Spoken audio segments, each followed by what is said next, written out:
Rather a worthless piece of advertising. I regard this as quite low-quality propaganda.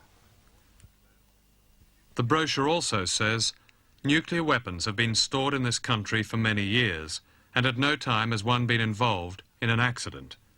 In July 1956, a United States B-47 crashed into an atomic bomb store at Lakenheath Base in Suffolk.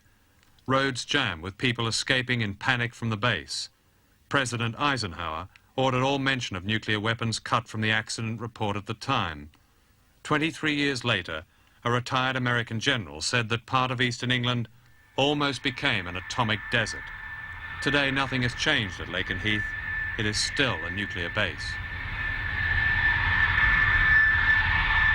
It also says there's been no leak of radiation. Not far from where we're standing is Aldermaston, where there have been leaks of radiation, and where indeed 70 people are known to be contaminated as a result of working on nuclear warheads. We can't use that cruise missile in the United States. We can only use the land-based cruise missile in Europe. We fought World War I in Europe.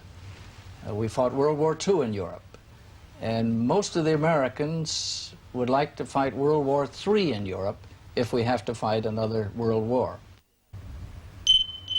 The United States, for many years, really since World War II, has had this concept of a forward-based system.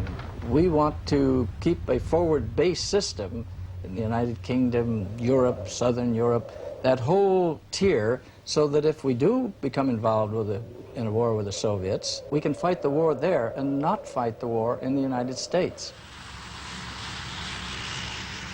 Britain has more foreign bases on its soil than most countries, all of them American and many of them Soviet nuclear targets, according to British and Soviet information.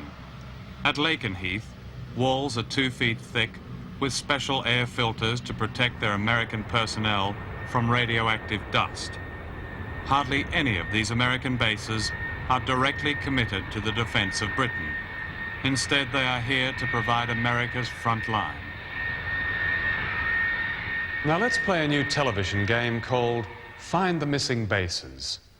In June 1980, Bob Cryer, the Labour MP, asked the then Defence Secretary Francis Pym to provide a total list of American bases in Britain. Mr. Pym obliged with a round dozen, so our score is 12. But there were, he added, a few storage, logistics support, communications facilities. So a month later, Mr. Pym was asked to list these extra bases, and the dozen suddenly grew to 53.